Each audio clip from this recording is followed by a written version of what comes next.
when you're just listening to someone because you like the sound of their voice and the sound of their voice sounds comforting, it can be almost like a form of hypnosis. I'm thinking this is like magic. You got people listening to these speakers, these influencers, and they just listen to them and they just suck up everything they say. Why? Because the voice, it just hypnotizes them. It just grabs their attention. It's like magic.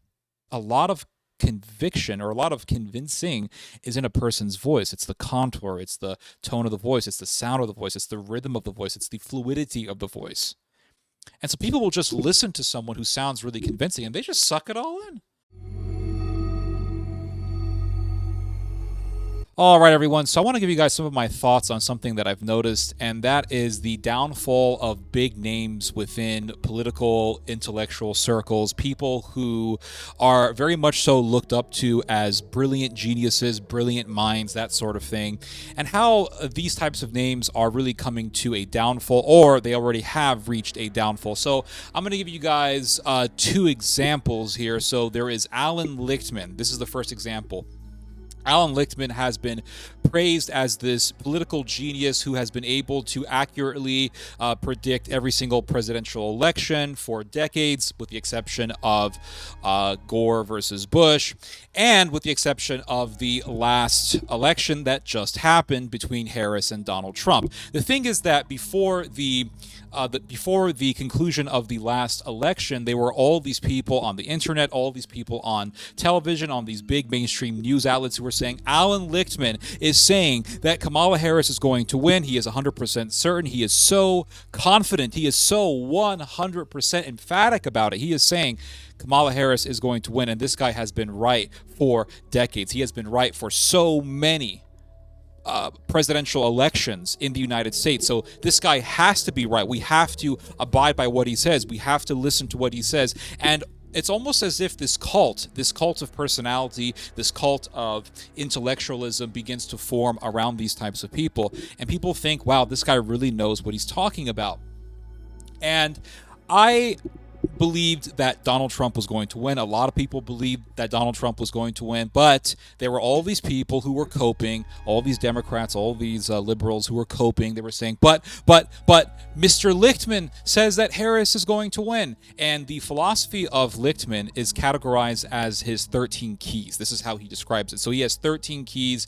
The candidate who has the majority of the keys is the one that's going to win in accordance to Mr. Lichtman's formula. And so Harris had the majority of the keys according to Alan Lichtman. So part of the keys is, well, someone has to be charismatic. Well, it doesn't have to be, but someone who is running for the presidential office and is going to win is more than likely, generally speaking, going to be a charismatic leader, someone like an FDR or a Reagan. And Lichtman did not believe that Trump was charismatic. And I'm sitting there thinking, what in the hell is wrong with this guy? Donald Trump got shot. He survived. He almost had his entire head blown off.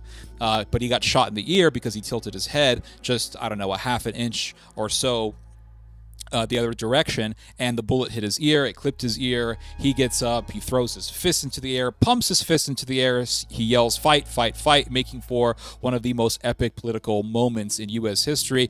And it was absolutely a huge marketing point for Donald Trump. I mean, the photo of him just raising his fist up with all of his bodyguards around him, it was like something out of a rock album. It was pretty surreal to see. And when I saw that, I mean, before the shooting happened, I believed that Donald Trump was going to be the winner. But then at that point, I really started to believe, wow, this guy is going to be the winner. And I think that assassination attempt really helped to seal his victory. But Mr. Lichtman still was obstinate. He still continued on with his position. He still was very adamant about his position, and he kept saying that no, Harris is going to win.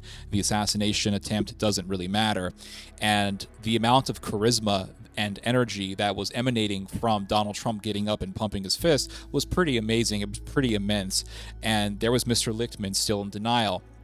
And you still had his followers who kept believing what he was saying, because Mr. Lichtman is very convincing, and also he has a very good record of making presidential predictions, so people really took his word for it. I still stuck to my ground, and I said, no, I think Donald Trump is going to win. And then on election night, I was wondering, what happened to Mr. Lichtman? What's he doing? I went onto his YouTube channel, and there he was live streaming. I did not even know that he was going to have a live stream. I just went onto his YouTube channel, and there he was streaming.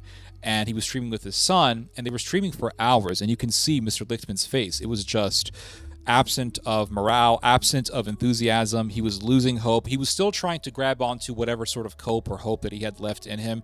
And that's why he was saying things like, guys, there's still a lot more votes to count in Pennsylvania.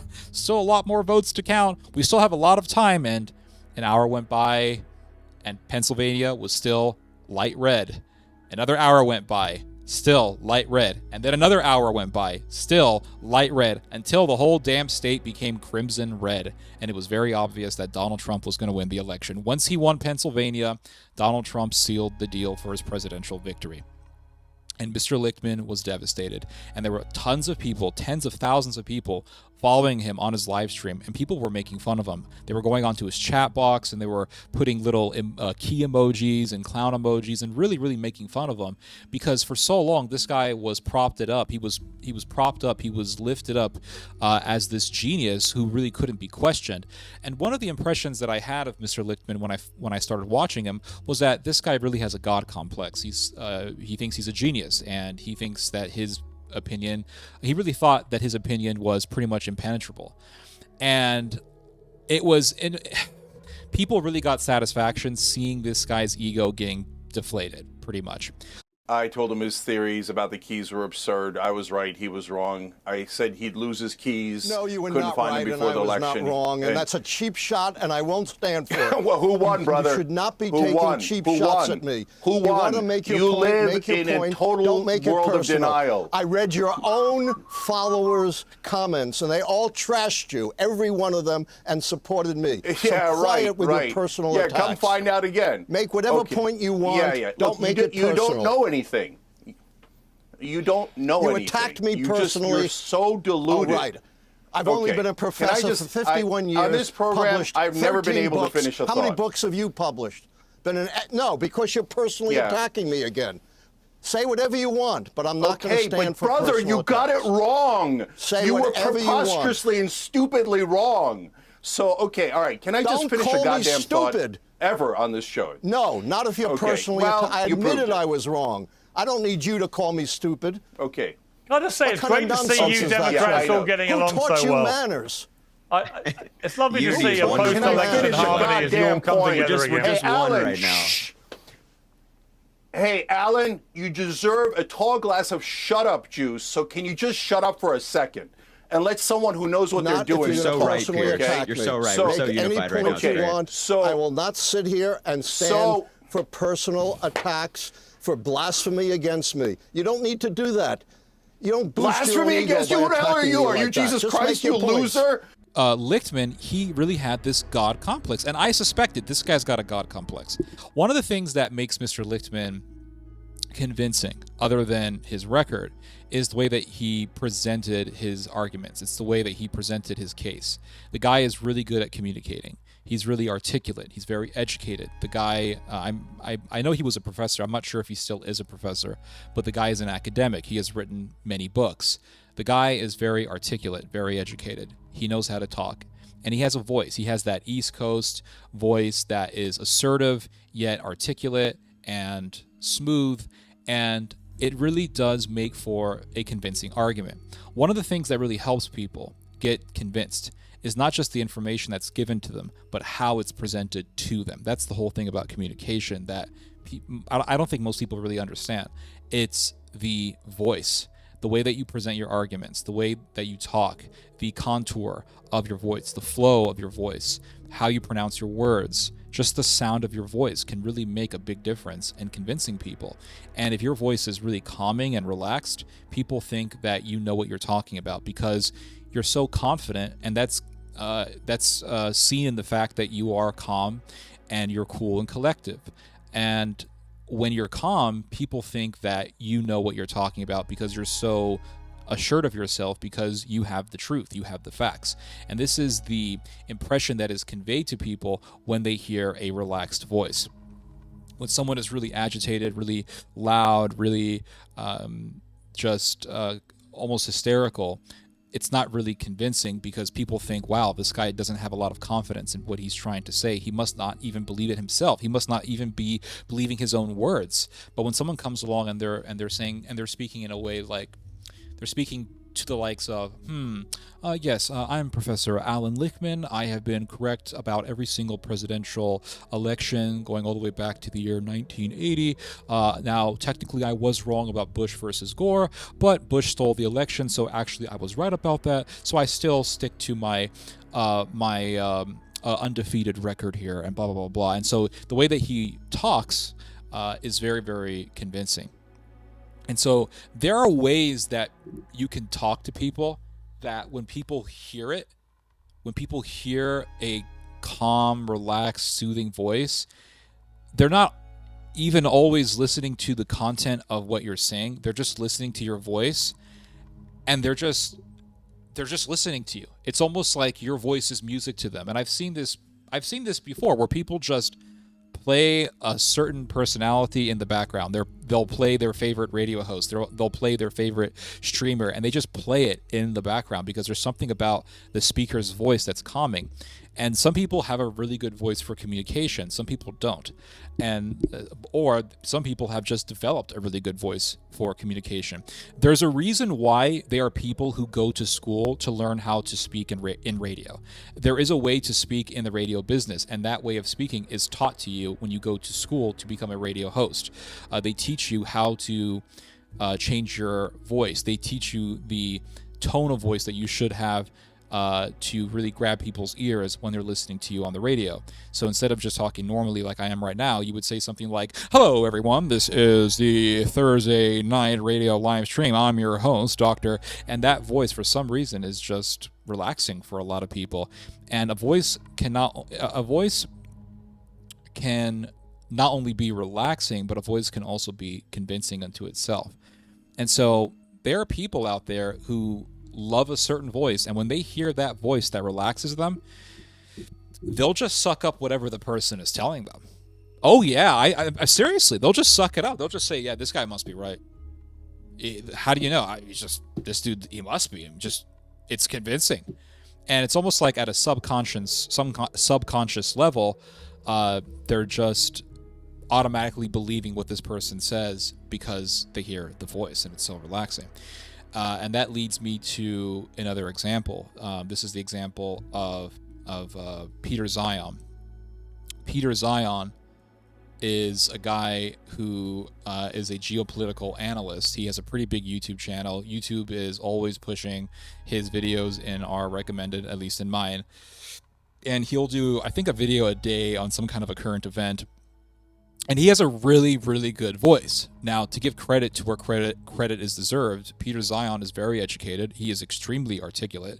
And he has an ability that most people don't have, which is to do a video for a prolonged period of time without having to edit something out. Because for most of us, when we do videos, there are moments where we have to pause. There are moments where we go, ooh, what was I going to say? There are moments where we have to sort of stop and think about what we're going to say, or we have to ponder on what we're going to say, or maybe we have to fact check ourselves real quick. So we go on the screen and we say, okay, and then when we're making the video for uploading, we'll just edit those parts out and make the video smooth. Now, Peter Zion will do minor edits on his videos, but granted, he has an ability to just look in front of the camera and for minutes just talk in front of the camera in a very fluid, articulate way, and he just flows. His thoughts are just flowing out. Now, of course, he's human. He's a human being like everyone else, so there's gonna be moments where he'll edit a part out here and there, and I have seen this. But he can go on for several minutes in front of the camera and just talk with that radio voice, and he has a way of talking that's super convincing.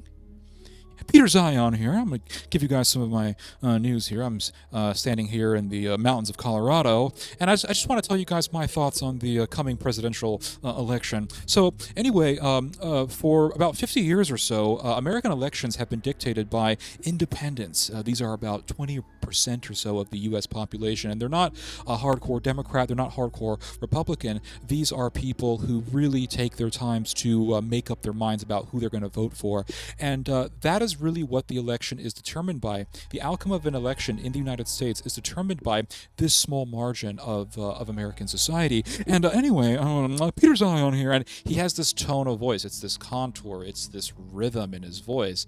And when you listen to him, you think, wow, this guy knows what he's talking about. And he is an educated person. Don't get me wrong. He is an educated guy, articulate, fluid, very good communicator. But this guy believed that Biden could have beat Donald Trump in the last election. And so from the point of view of the independents, the people who have decided the last 7 general elections, there's nothing to decide anymore.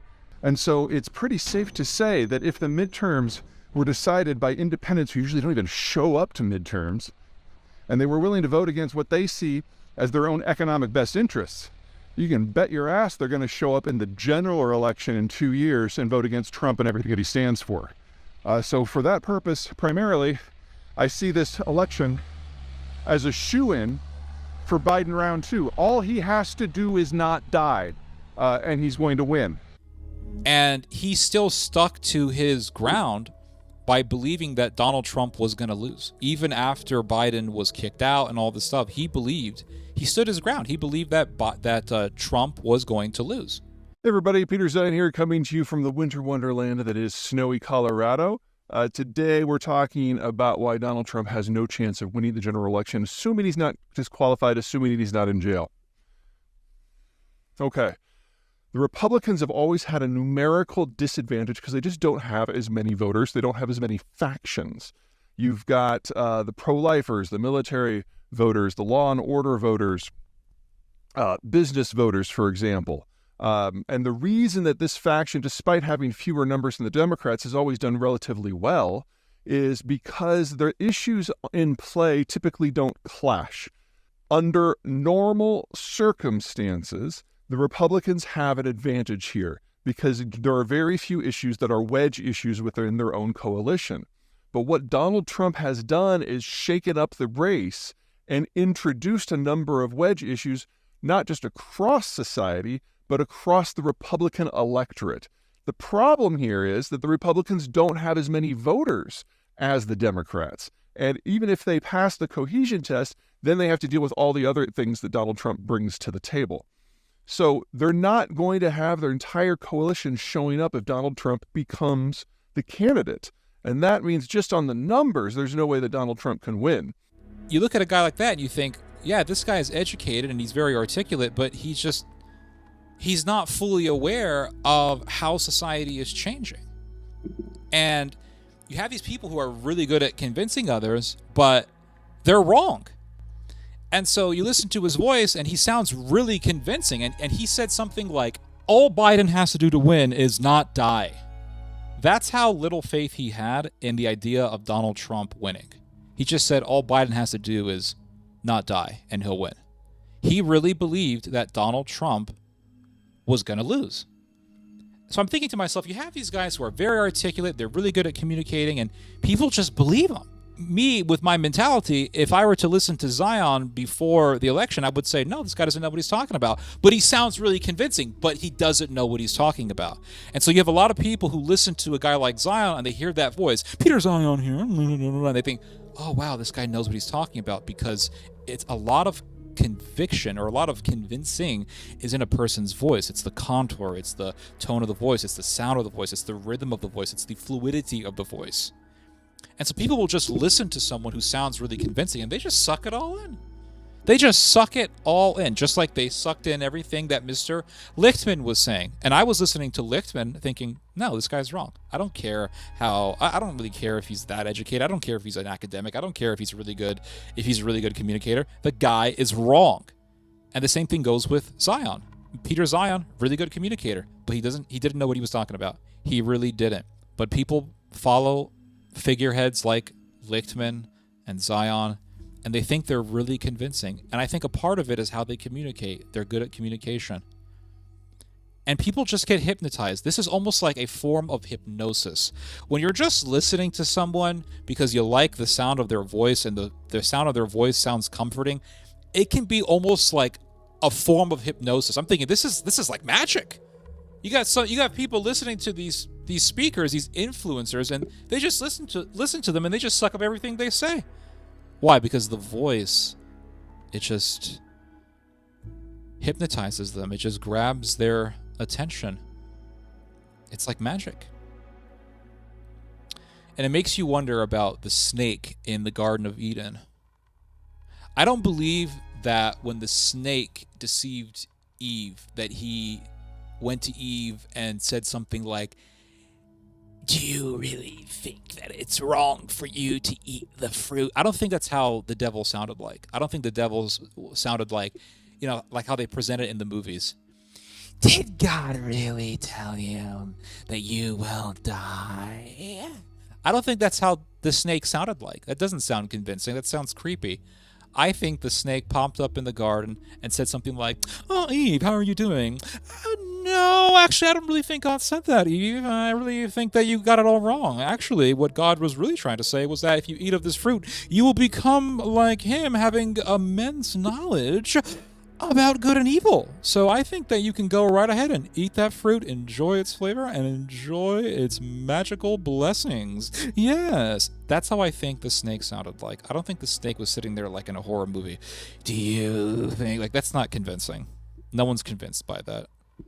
Anyway, those are my thoughts on that. You guys just heard some theology. God bless.